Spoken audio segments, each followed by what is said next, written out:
Here we are. This is from The Guardian. Johnson to bet big on nuclear energy despite Rishi Sunak's reservations. Delayed strategy expected to focus less on onshore wind turbines in England amid conservative backlash. So here we come to the nuclear question once again, and the rollout of nuclear energy, whether or not this is something that we're finally going to see another nuclear age, another atomic age, as everyone realizes that nuclear energy is really, really good. But at the same time, as it's Boris Johnson's idea, he's really, he's not exactly well known for delivering on very grand promises of civil engineering. You wonder if this is just another Boris boondoggle, and whether or not these nuclear reactors will actually be there in the 10 or 20 years where they're planned to. John, what's your take on this? Because obviously this will have huge implications for the future of energy security in this country. Well, it certainly will, and it's interesting how we got here, right? The UK government regards its energy situation as a trilemma. You want security, you want affordability, and you want sustainability, and that seems a fair framework for understanding what the goal should be. You try to balance out all those objectives. Now, previously, that is over the last couple decades, they thought they could solve that with a heavy emphasis on the sustainability side. That is, that the sustainability side would, if developed at home, would help with security, because you wouldn't be any more dependent on foreign imports of energy. And it was also believed that the economics of these technologies were such that energy would remain more or less as affordable as before. Well, that's wrong. Both of them are wrong. That is, sure, you can build it at home, but it really hasn't delivered the amount of reliable base power you need, and it hasn't also made it affordable. So you've failed on two of your three fronts.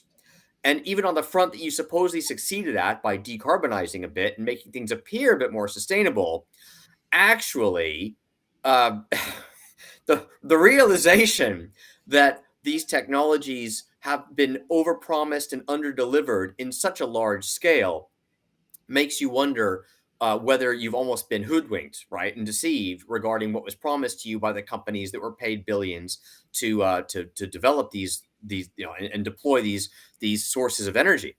And so now you see the big pivot. I mean, look, it's been talked about for a while now, but now it's becoming official policy. The fact is, and the UK is not the only country doing this, there is a huge pivot now back to nuclear power.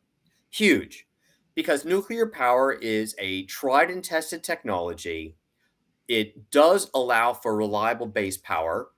It, of course, is produced domestically, as long as you build the plant domestically. And it can be done for a cost which is competitive. Now, fine, you might be reliant on foreign uranium imports, but the good news is that uranium is sourced in a wide variety of countries around the world. Yes, okay, Kazakhstan may be the single biggest supplier, but there are many, many others. And so you can diversify your sources of uranium imports. They can be from largely safe jurisdictions.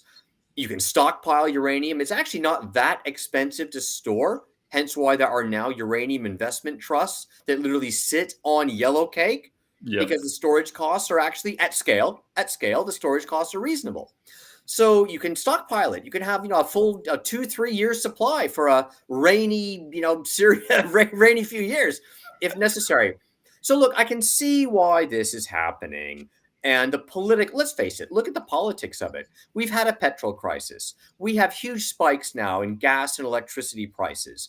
The recent, breakout of hostilities in Ukraine has yet to fully feed through to less affordability for UK energy.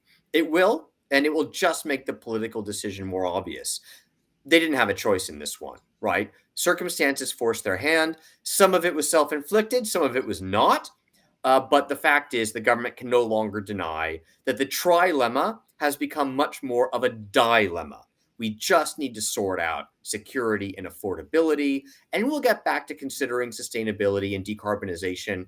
And don't get me wrong, uranium power is low carbon, but it's hard to argue that a source of power that generates arguably the most toxic substance in the known universe is green in a more general sense?